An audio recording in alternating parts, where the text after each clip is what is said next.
Thank you for joining Friends of the Children. We will get started in just a moment. We will allow people to join and then we'll go ahead and get started.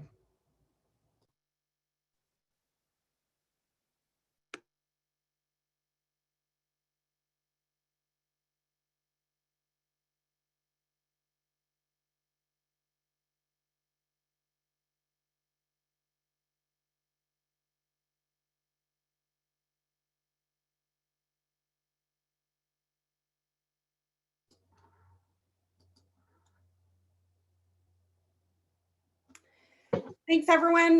Welcome. I'm Erinn Kelley-Siel with Friends of the Children.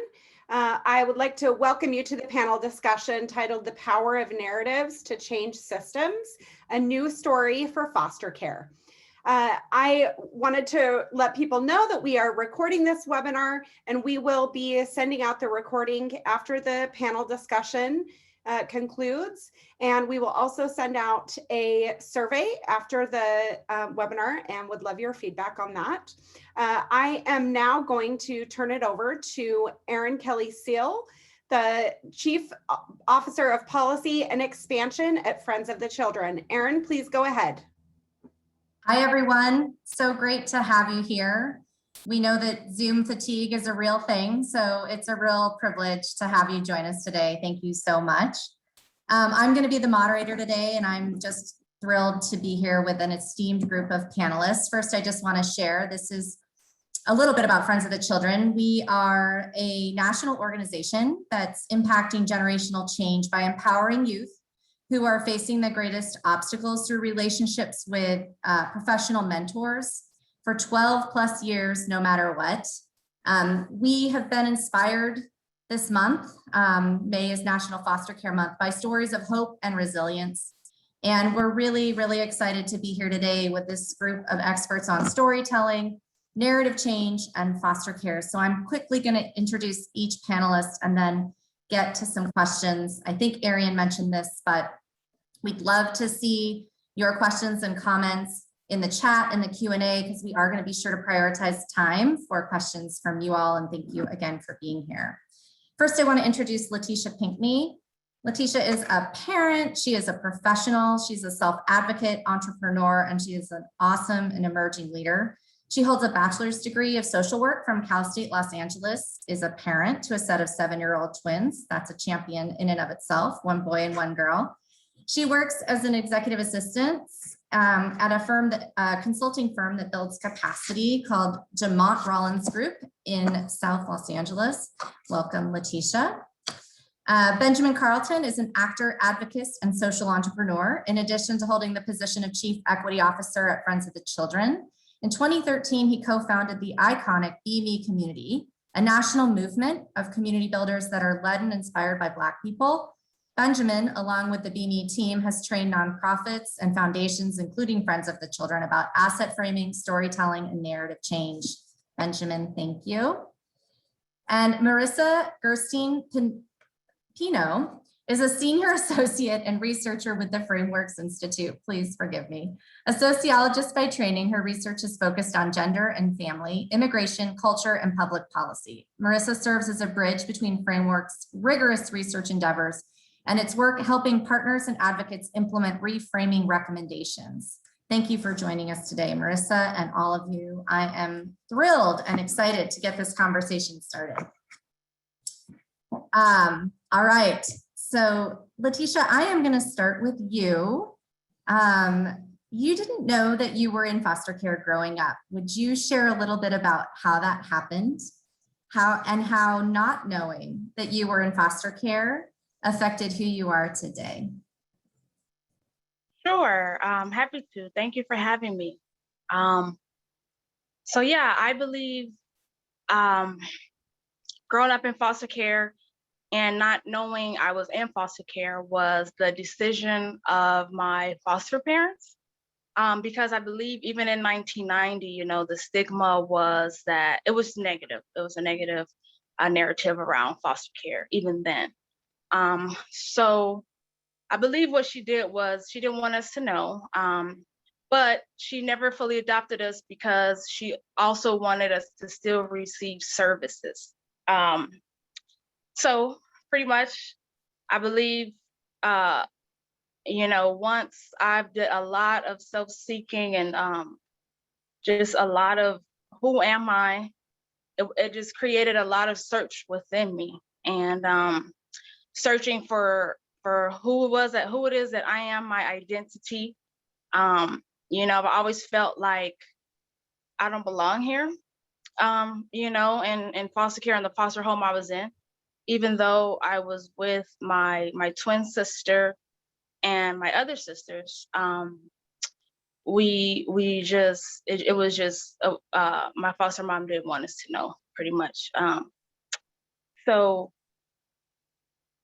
yeah, as far as self-discovery and how am I making my dreams a reality, or no, it's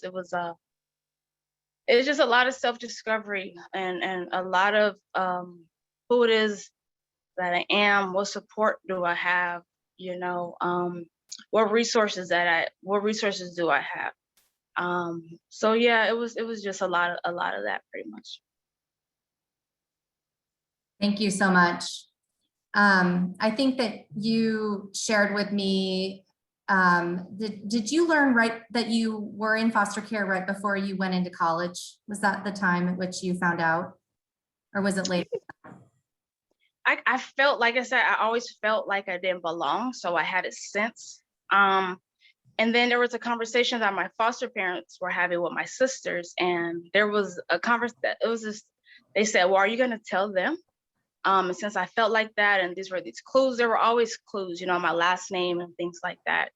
So I always had the sense, but yeah, once I got into college and I was able to, access EOP&S services, scholarships, housing programs, transitional housing, therapy services, all of those things, pretty much, that's what told me, like, yeah, you were in foster care, you pretty much, you qualify for these things, and at that point I didn't really know what foster care was. I just knew that I was, a part of it. Yeah, pretty much.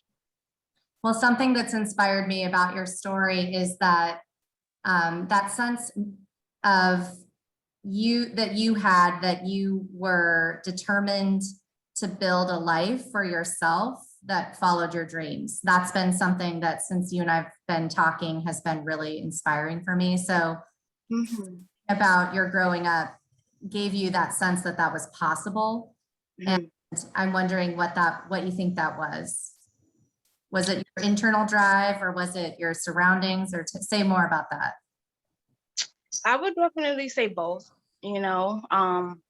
My internal drive and the searching and not belonging, all those things led me to, be pretty independent, and realize that, I could not depend on anyone any more than myself. And if I wanted to make anything of my life, then it was me that would have to go after these things and get with the resources, what's out there, that I can utilize to assist me in becoming who it is that I, want to be. And like I said, there was a lot of self-reflection, self-awareness, therapy. There was a lot of that, in my just in my experience that helped me go from one place to the next, taking situations day to day, literally, and taking 3-hour bus rides, to Santa Monica College from LA. And then when I had a car, going from Whittier to Santa Monica, just, so I could graduate, pretty much. And I just knew, I had to finish. There was something else I was working towards. And no matter what, just showing up every day, I was working towards something that was positive, healthy, and ultimately would just build me up. Because yeah, the past is what the past was, and I can reflect on that, or I can, figure out what my future is going to be, pretty much, and make it my own, since my past pretty much wasn't necessarily my decision, my choice, things of that nature. Well, I'm excited to hear more from you in a little bit. I'm gonna shift it over to Marisa for the next question, to just kind of think about that story and then kind of connect the dots for us between story and narrative and change and why it's important. Do you mind sharing a little bit your thoughts about that?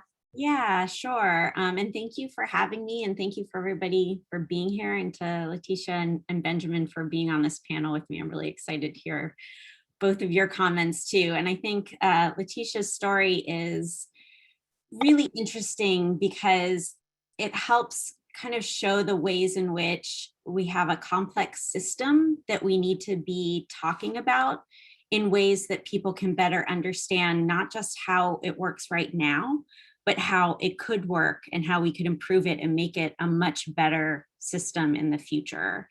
And so just to get to the question about narrative, generally to take a step back. So when we think about narratives and narrative change at the Frameworks Institute, we think of culture change. So culture is the way in which all of us are collectively making meaning of the world around us that is sort of rooted in our collective experiences of the ways in which our society is ordered, the institutions that we're interacting with, et cetera, including the social welfare system.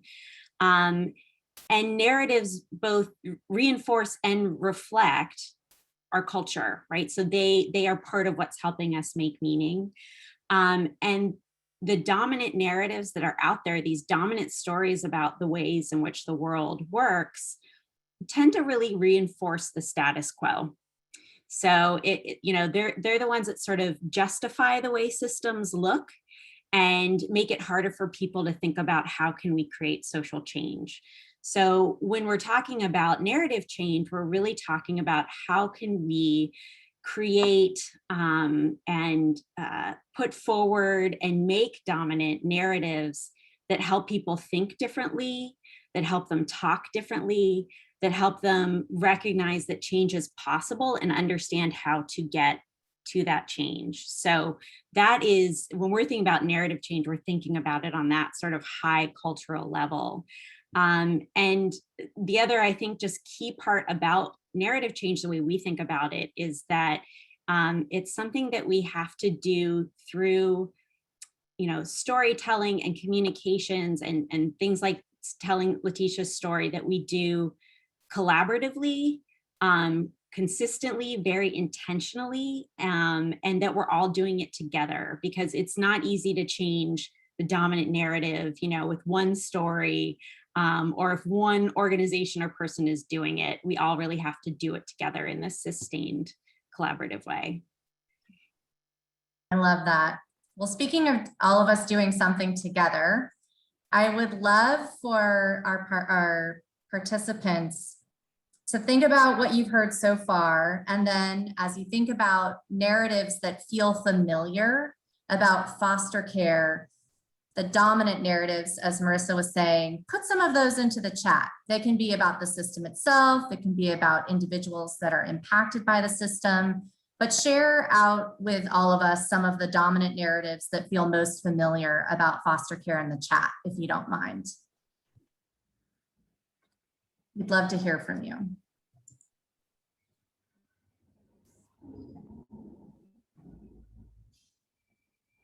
It's broken. Parents don't love or care. There we go. Once their young people are in care, they're safe.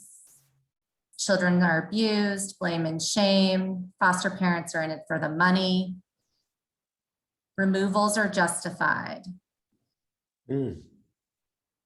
Kids are in the system too long. Foster youth are beyond the ability to support. Not supportive for families. Once kids are in, they can't get out. Adoption is what is success.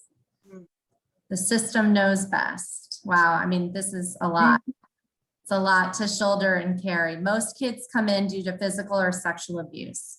Poor outcomes are inevitable. Reactive versus proactive. All right, Benjamin, the next one's coming to you. Thinking about these dominant narratives and more, there are so many. What do you think the worldviews are that underpin these narratives, and what steps do we need to start to take? And I would ask this to each of you to start to transform those. And all of the narratives that have been listed are pretty dominant. But one of the things that is critical about this space is that a narrative will lead whether the narrative is factual or not. And so we have a lot of these narratives where most of them are not factual. One of the dominant narratives is that most youth are in foster care because they're being abused, when at least 63% of children entering foster care is due to neglect, things like homelessness or parental stress, and only 13% are due to physical abuse. Another is youth in foster care struggle to graduate high school, and most don't go to college. 55% of youth who are in foster care do graduate high school. Many of them want higher aspirations. Many of them want to go to college. Many of them take 3-hour bus rides like LaTeesha, or drive all the way. I mean, if you're not from SoCal, you don't know, but Whittier to Santa Monica, I'm not doing that drive. So, you know, foster youth have the same aspirations as every other young person. Another dominant narrative is that the child welfare system is focused on keeping children well with their families and together. And unfortunately, that is not true. Child Trends found that child welfare agencies spend about 45% of their expenditures on out-of-home foster care placement, while only 15% is spent on preventative care. And a lot of these dominant narratives come from entertainment. If you think of all of the movies that we watch and there's a foster care child narrative in there, it's always they're coming from an abusive home into a better home, and that home saves them, versus working to keep families together, helping parents overcome struggles and hurdles. And so in order to shift and move the narrative, we have to almost have like a multi-front attack.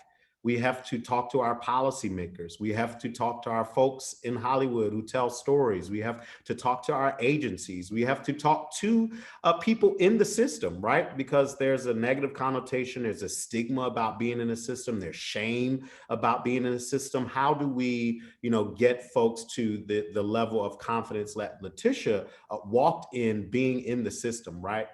And so there's multiple ways that we can push the narrative, not just one way. So as you said, Marisa, is not just telling one story, but it's telling multiple stories that are factual in multiple areas of influence.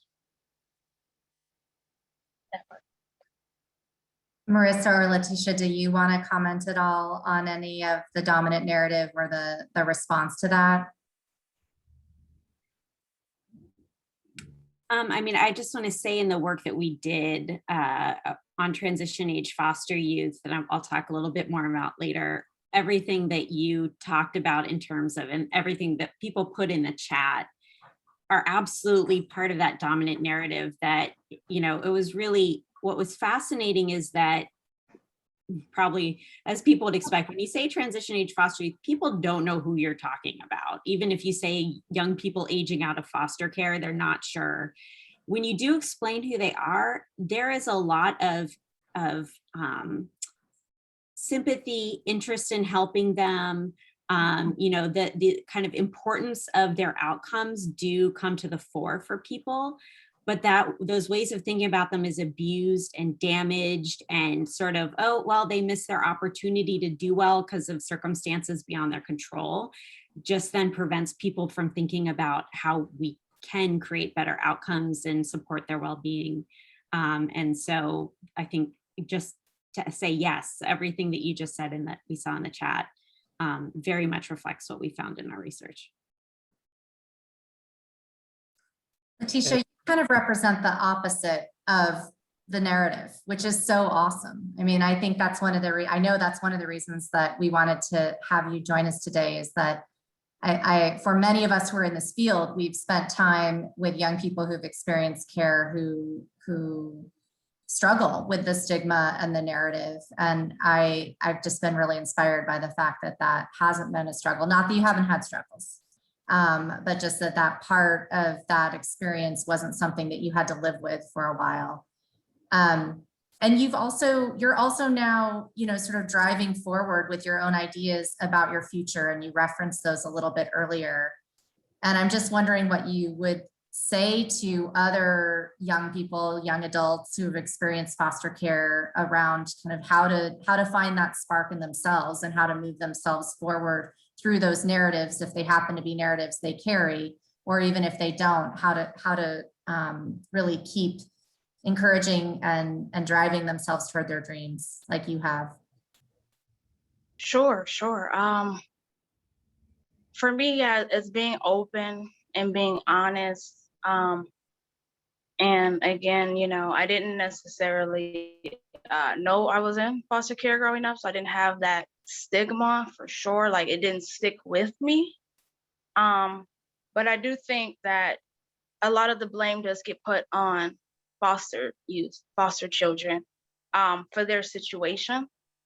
And they're all children, youth, and none of it, is their fault. And I think, we can definitely take a look at intergenerational trauma, and helping the parents, that even when their kids are in foster care, the parent doesn't get help when the kid is 20, 30, and their parent is still having issues, that also limits the kid, into seeing how far they can go, or the then adult, and seeing how far they can go. And for me, it was realizing that, and a lot of therapy, and self advocating, figuring out who I was and my strengths, my likes, my dislikes, so I know what environment I want to be in, the people, I would prefer to be around, that don't take away, from who I am, or put me down, because it's just unhelpful. And it's a waste of time. And I think it's better to buy time, and be around people that see you, motivate you, and and can help you get to where it is you need to be, pretty much. So I think, within my story, my lived experience, I have a bachelor's degree in social work. I have a lot of therapy. I have a psychiatrist, and again, I work at a nonprofit capacity building consulting firm. So with all of that experience, knowledge, and education, I really just hope to try and transform, the foster care system, and really look at it as like it's child welfare system. And just like the early childhood education, and my children have mentors through Friends of the Children LA. So looking at evidence-based models that work, and raising those voices, and changing the narrative, but letting people see the new narrative, so that then they'll start to think, and think, have we been, lied to all this time, pretty much? And just like in for-profits, it's marketing. What do we want to see? It's branding. It's being proactive in those things, as opposed to just receiving the narratives that are out there, pretty much. And I don't think any kid wants to do bad. So I think it's really in, figuring out the individual kid, what are their needs, their strengths, their I don't want to say issue, but their situation, their individual situation, meet them where they're at, no judgments. And the education, then they'll be able to thrive. They'll be able to thrive, I believe. LaTeesha, I loved that you said, follow in the same vein as for-profits. And generally in the trainings that I do, I always say nonprofit and government agencies are last to come to the table. We have to become masters of our own message, right? We are on the good side. We are the good guys. And so we can't let dominant narratives dictate who we are, what we do. We have to take hold, begin to tell our own stories, begin to put people who have been impacted by the system in the forefront, telling their own stories, so that we can begin to shift the narratives in so many different spaces. And that takes research, that takes money, that takes investment. It generally in our storytelling arena in this country and around the world, if it doesn't bleed, it doesn't lead. If it's not a negative or bad story, it's not popular, right? So we have to do the extra work to get those narratives that are positive, to get, and not just flipping it from negative to positive, but just truth, factual stories. But it takes time, it takes research, it takes investment, it takes the work that Marisa is doing, it takes more of it. So I really appreciate you saying that. Thank you. Oh yeah, of course. Thank you, Benjamin. Just wanna, take the time to have anyone who wants to reach out to me personally, go ahead and take down my website, pinkneyinc.com. And I do have a couple of ideas there that I would like to see through and work and collaborate with Benjamin and work and collaborate with friends and other organizations, corporate, government, nonprofit, to see all of these things through.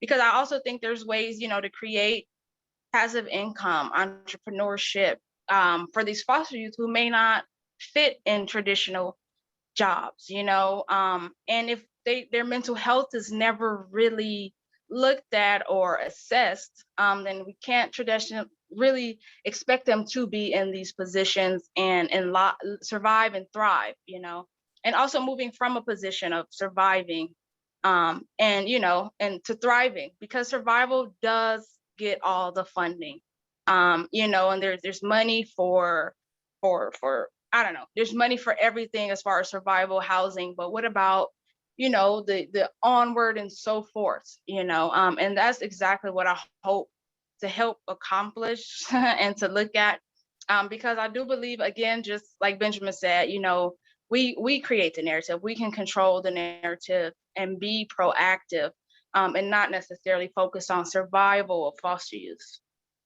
and create a blueprint. Raise those voices, their foundations, create a blueprint, but also utilize, and meet the youth where they're at. So a blueprint and meeting them where they're at. I think you just came up with a new term. What about money for thriving? I love that. That's awesome. That's awesome. Thank you.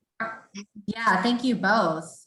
Benjamin, one thing you have spent a lot of your career working on is asset-based framing. And you just alluded to something when you said it's going to take money, it's going to take effort, it's going to take research to get to these asset-based narratives that we want to create for foster care. Can you share a little bit more about just, your thoughts about how that should happen, or organizations that you're seeing are working in that direction, just with the group, to find some inspiration there?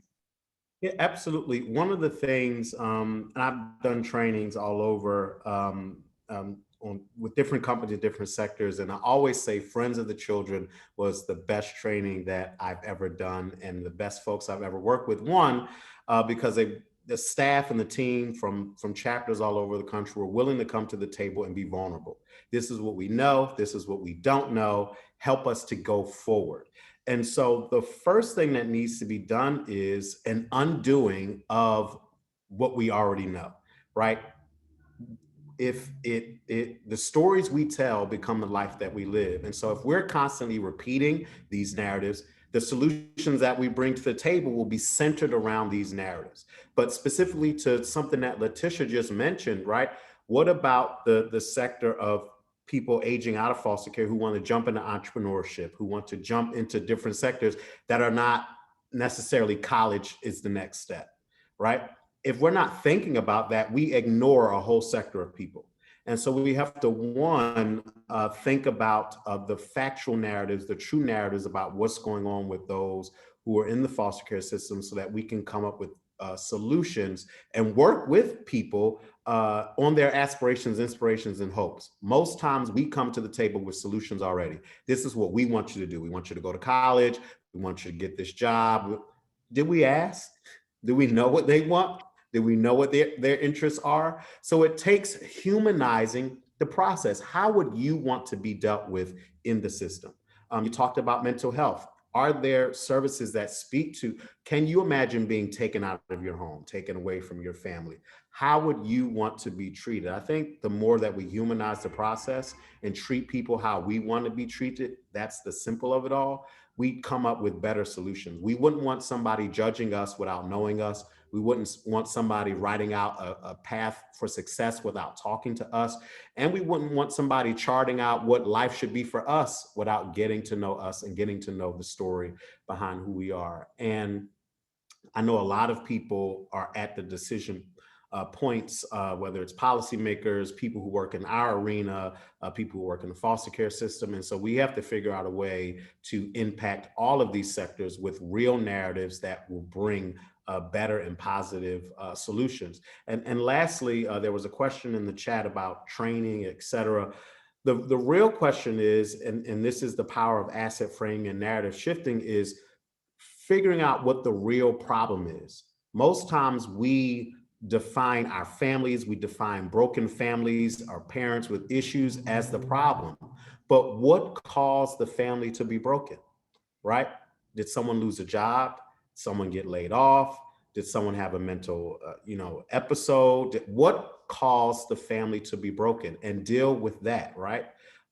Instead of defining families as the problem. What's causing the family to have the problem? The more we can identify the problem, the better we are at coming up with solutions versus blaming families and foster children. I really appreciate that. And I think it's a good segue, and we are going to get to the questions more directly. Thank you to everyone who's put some into the Q&A or the chat. But Marisa, before we go there, Frameworks has done a lot of work already around foster care narrative change. And I just wonder if you could share a little bit more about that work, maybe with reacting to some of the things you've even heard this morning. Sure. I mean, just this conversation has been really exciting for me to think about the ways in which the work that we've done and what we know about what narratives really work in terms of helping the public understand transition age foster youth, what they need, change their attitudes towards them, make them understand sort of how programs and policies and systems can be changed, and the different ways in which our framing strategy, which is very high level, could be kind of placed in these different ways that Benjamin has talked about. You incorporate the stories that into the stories that LaTeesha has. This is just really an interesting conversation for me. But I guess just to give a little bit of background, so this work was funded by the Conrad and Hilton Foundation, and it's product of about 2 years of really intensive research with members of the public, and also with transition age foster youth themselves, kind of towards the end, to create a framing strategy around talking about transition age foster youth in ways that build that understanding, change the attitudes, and raise support for effective programs and policies and supports. And what it looks like, just briefly, there's a lot more to it, but just very quickly, we realized that there are sort of two narratives that really worked in moving people's thinking. And one is the one that we call advancing well-being, which I think really overlaps with that asset-based storytelling that Benjamin is talking about, and also that LaTeesha has talked about, in terms of it's telling a story about the fact that these are young people who, like other young people in adolescence, need to be supported so that they develop well, right? Socially, emotionally, establish their identities, all the things that we're doing in adolescence. Young people transitioning out of foster care are doing the same things, and they need the same things. They might probably need more of them. But this is really, about all of us, and not just this one group of young people. And that when they do, develop in healthy ways, when they have good well-being, when they're able to go to college, when they're able to fulfill their dreams, all of us are benefiting, not just them. And importantly, our communities are benefiting. So that's sort of one aspect of this. And I thought it was really interesting when we talked about this narrative with transition age foster youth themselves. Something we found really powerful just in general for talking about adolescent well-being with members of the public is community connections And the fact that having young people be connected to our communities is so important for them and for all of us. And when I talked to young people transitioning out of foster care themselves, they talked about how important it was to them to be able to connect to their communities, because a lot of times they didn't have the opportunity to do that. And they wanted to be able to talk about how important that was to them. The other narrative that we found was really powerful, and I was really excited about this, to be honest. We call expanding opportunities. And this is a narrative that helps talk about how by expanding opportunities for young people transitioning out of foster care, by plugging them into the resources and supports they need, this is part of addressing racial and social inequalities. Because, you know, the social welfare system is very immersed in these inequalities. It goes back to, you know, which families get, you know, involved in the system, which children are being taken away. They're mostly Black and brown children. They're usually poorer children. There's a lot going on there. And then these inequalities are just perpetuated in the system and then perpetuated into young people's lives when they come out of the system. So we need to make changes that address this. And by making these changes, we can address racial and social inequalities. And I think that was another narrative that when I spoke to young people transitioning out of foster care was one that they really got excited about using, because it spoke to their own experiences in ways that often, you know, we don't have a lot of language for that. And so those are the two narratives that just, again, I'm just hearing so much of it reflected in both of your comments, and really excited to bring this out into the world and see how it can be used by people working in this field. Yeah, I'm so glad you mentioned that. And talking about root causes, I forget the study that was done, but if you hit me up in email, I can send it to you after I look it up. It was in Texas, where white families who were rated higher on the risk scale were less likely to be disrupted than Black families who rated lower on the risk scale. And so thinking about the root causes, we will judge once a family or a child is in the system, not really looking at what the cause was that got them there. And sometimes it is the racial inequalities, and, you know, giving families who are non-Black the benefit of the doubt. Oh, they'll get it together, they'll work it out. And it was really, really shocking that although the white families rated higher on risk, they were less likely to be entered into the system compared to Black families who were lower on the risk scale. Yeah. Well, and I'm wondering then how we shift the narratives. So those root cause issues like racism, intergenerational trauma, things that have come up today, how do those become more part of the stories that we tell, so that we're, you know, both you, Benjamin, and Marisa have brought that up. LaTeesha, it's been part of your kind of what you were able to overcome. Just curious, your thoughts about any advice to those of us practicing and trying to create new narratives around how to do that effectively. Sure.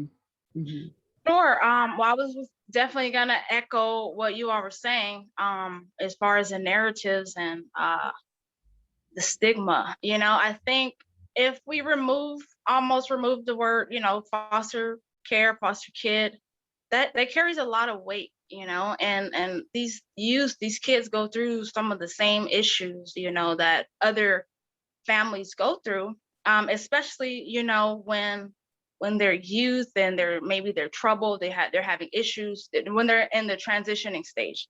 They need support despite how they look, despite how they are. They need that support, you know. Because some people still have their families, they still have their parents, they can afford to make a mistake. You know, foster youth, they can't necessarily afford to make a mistake, or it can have the potential to totally throw them off track. And then with the stigmas and all of the systems that they have against them, it's hard to kind of get from under that. Yeah, pretty much, that's what I think. You're almost answering one of the questions in the chat, LaTeesha, which is there a better phrase or word to use other than foster youth or families? And what I think I hear you saying is drop the word foster. just talk about youth and families and our collective responsibility, and think about expanding opportunities. And I don't know, Marisa, did that come up at all in the research that you did? Because I've spoken myself as a former child welfare director to a lot of families impacted by foster care. And for some, it wasn't at all part of their identity. And for others, it was important that the world acknowledge it was part of their identity. So what are your thoughts on that? Yeah, I mean, I would say the word is loaded, but on the other hand, it does connote something for people. They have negative attitudes for it, but it is something that they have access to understanding, not perfectly. But like, for instance, when we talk to people about transition age youth, which is the common sort of terminology right now, people had no idea what we were talking about unless we added the word foster in. But I don't think that means that people have to use the word. What they have to do is just be clear in their explanation of where they're coming from.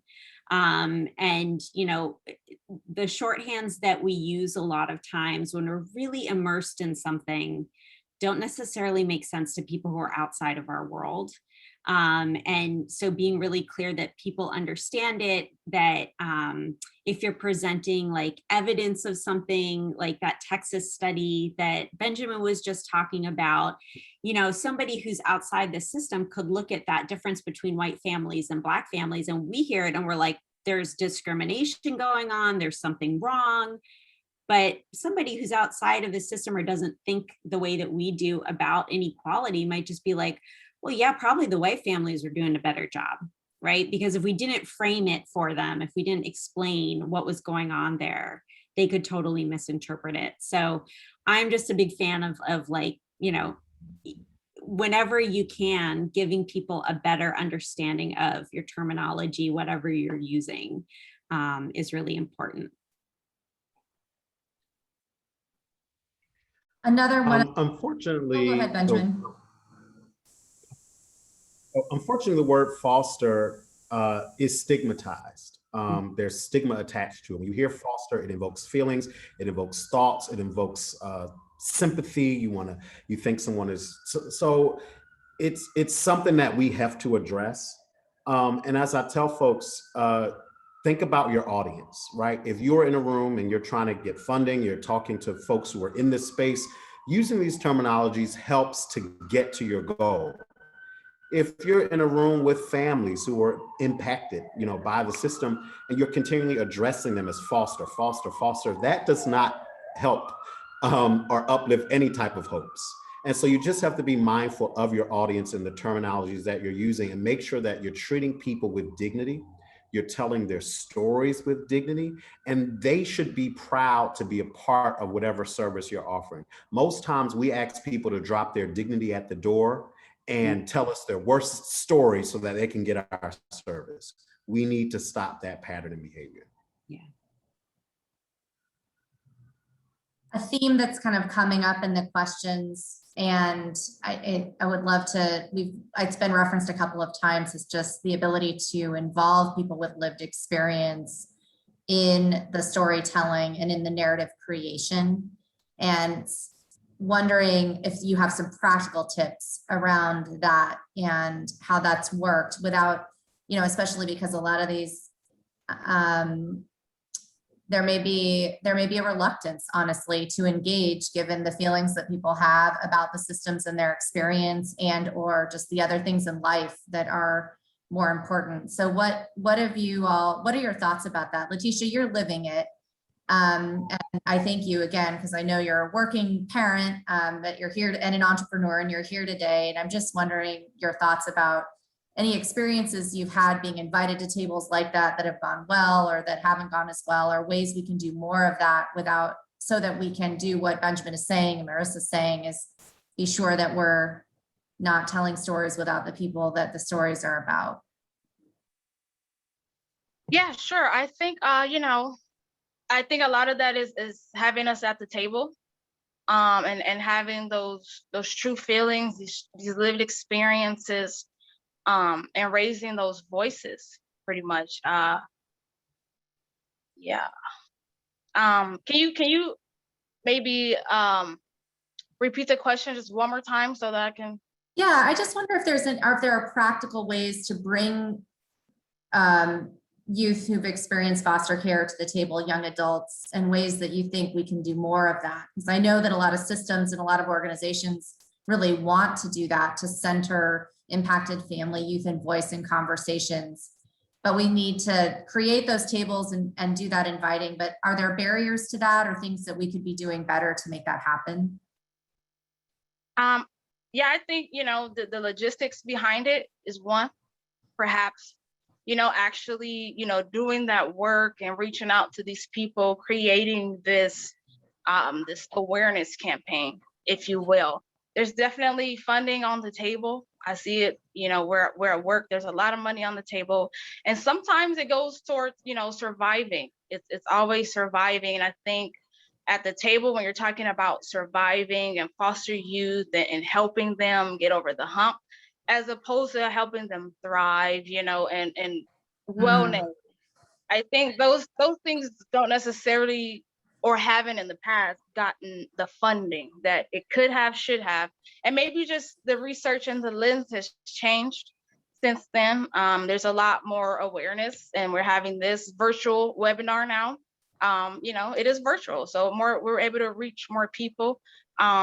And yeah, I think the funding on the table and bringing us together and actually being proactive. And with us at the table, we can share our story. Someone who went through something like us, we can say, these are the techniques that I utilize. This is the path this is how I try, despite all of these issues, despite, being homeless. Go here, there, and there. Don't get discouraged. Everyone out here is going through something. That makes us no different. We are just like, everyone else pretty much. And it's about, what do you want at this point, in your life and the future, and being on that path, figuring that part out, and not, you lose a lot of time worrying about the things that, that happened in the past. So don't, discourage therapy and mental health support, because it helps you think through those things. It helps you organize your thoughts in a way that maybe you never even thought of. For me, it's a lot of, well, what about this way? Think about it this way. Because if you think about the way some people are raised, they have a viewpoint or a mindset set on certain things that could be negative. So, it's not always about what someone is saying about you. It could be they're just having a bad day, so you don't have to take that in personally, and it doesn't have to make you react in any certain way. You could go about your business, not waste time, and buy time for other things, that you would like to do, pretty much.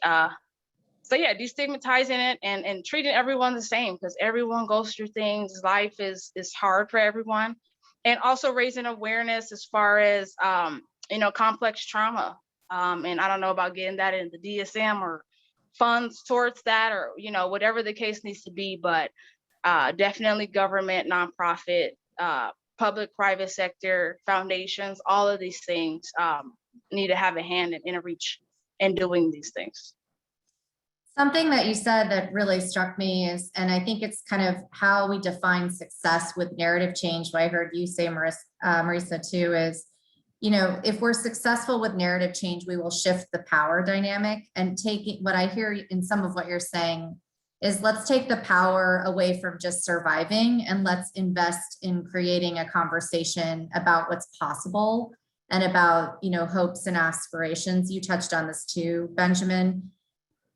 Maybe we'd have more luck as social serving organizations and as, whether we're nonprofit or government, getting folks to the table, if it wasn't as much about, please come tell us how sad everything is and how bad everything is. And it was more about, how can we dream together? Where can we go together? And how do we get there and get real practical, but also hopeful about it? I don't know, Benjamin, do you have a reaction to that?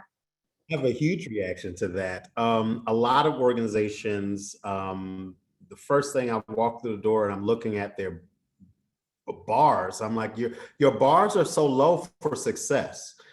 Yes, graduating high school is important. Yes, but it's like do you have those aspirations for your own family, just for them to graduate high school or just for them to stay out of jail? Like, can we create some bars that are really high that we've not set, but we've worked with other human beings to set the bar high, and let's work towards that. Let's dream big. Let's not stay at, because what happens after you graduate high school?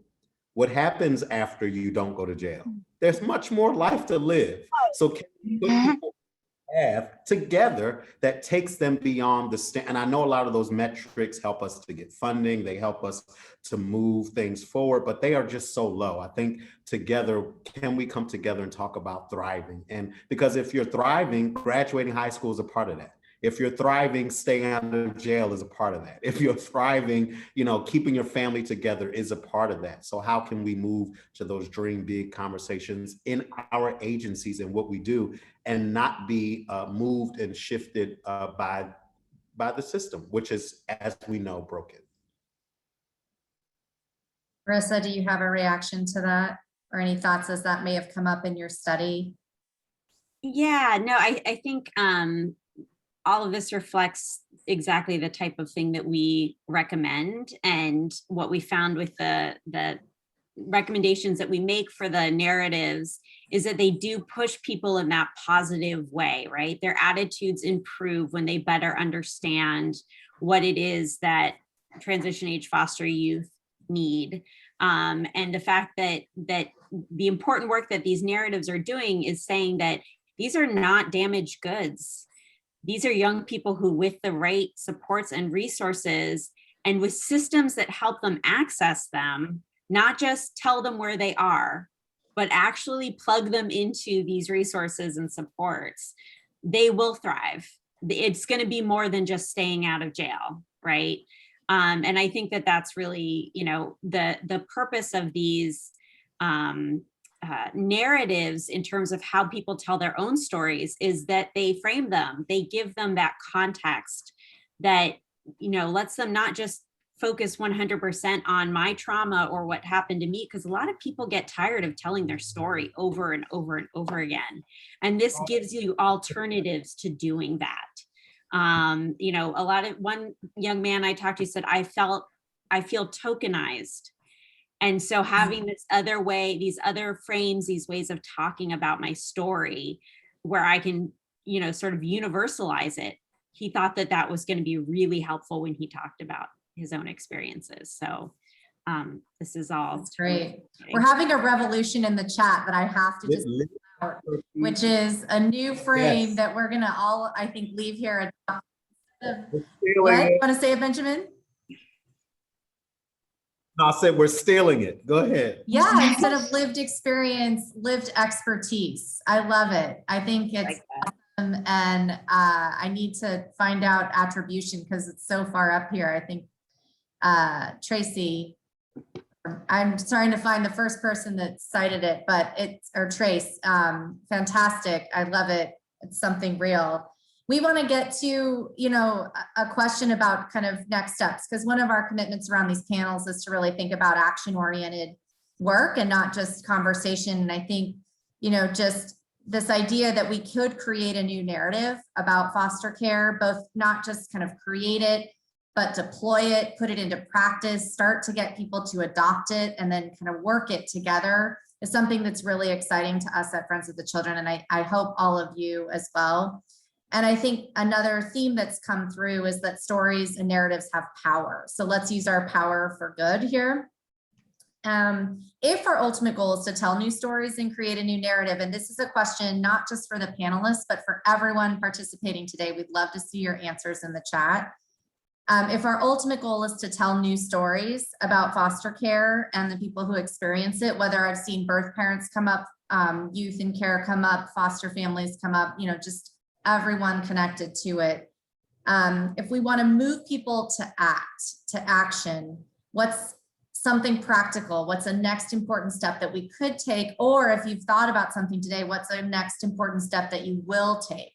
We'd love to see it in the chat and just be thinking together about that action orientation around the power that these narratives and stories can have for change. So who wants to kick us off on our panel with an answer to that question? I can. All right. I would say, you know, just as a for-profit would do to change the narrative, promote, stand behind, raise awareness, get it out there, and let the people believe it. They'll start believing in themselves. They'll want to take part in it, and I believe that can help push change in the right direction. That's beautiful. The story we tell ourselves about who we are really matters, and the story we hear from others too. That's awesome. You know, one story, one person at a time. If we try to, you know, take the whole thing with one bite, we'll fail. But the little we do to press forward in the spaces and the arenas that we're in, and not, because we naturally fall prey to the negative narrative. That's just our human instinct and behavior. But the more we can personally hold ourselves accountable to nothing about us without us, bringing people with lived expertise to the front, to the table, and having them lead, and making sure that we are not repeating what is hurtful and harmful and traumatizing to the folks that we're serving and working with. I think personal accountability and holding people in our space accountable, and then they hold people in their space accountable, and then they hold, and it just trickles. So one, you know, the little that we can do in our arena, let's do that.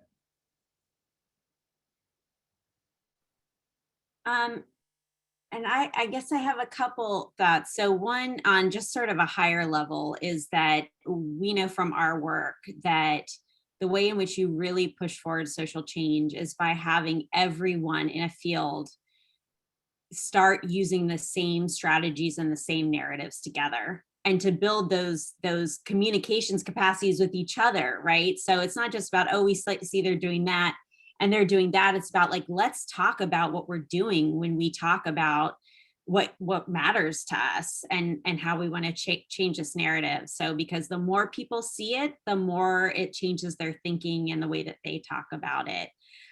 So I think that that's, like, on the high level what you want to be doing. And then, yeah, I do like that idea of just sort of also incrementally thinking about each story and each time you're telling it. And what are you using the toxic narrative, like being really intentional about it when you do it? Am I reinforcing what I don't want people to be thinking? Even bringing it up to refute it, that doesn't really get you very far, because people are like, oh yeah, what they said was what I already thought. So just, you know, on a more individual basis, being really intentional and thinking about how you're telling that story, I think is really key. That's fantastic. So I'm hearing, you know, a lot of support for creating new narratives and making sure that that lived expertise is centered in that process. I'm hearing a ton of support for our individual work to tell stories that are contributing to a different narrative and a shift in that power dynamic to the people most impacted and that we should be listening to and lifting up. And I'm also hearing about building a collective movement and thinking together about the things we want to say and repeat and say again and repeat, so that we really can have these changed narratives ultimately change the system, which I know many of us on this call are really excited to be part of. And I think for those of us who are here today, I hope one of the things you take away from this is that the stories we tell can contribute. They're not the only thing that will change systems, but they are part of a systems change strategy. And we'd love to find a way to continue this conversation with all of you who are here today. And I want to just say thank you to everybody for being here. Again, your time is your most precious resource, and thank you for giving it to us and for the start of this conversation. And to our panelists, thank you for your preparation and your expertise in the conversation today. We will be sending out a note after the panel, just of gratitude, but also requesting your feedback on the panel itself, and also inviting you to join us in a follow-up conversation and some next steps, because for us, this was just the beginning, and we're really excited to get started on this journey with all of you and the expertise that all of you today bring. So thank you so much, and we really look forward to what's coming next. Thanks all. Thank you very much. And just a reminder, if you can fill out the survey, we will send it out after, and I will also chat it into the box right now. If you're able to do that right now, that's probably a great idea. So please go ahead and do that. And thank you everybody for joining the call. Thank you. Yeah.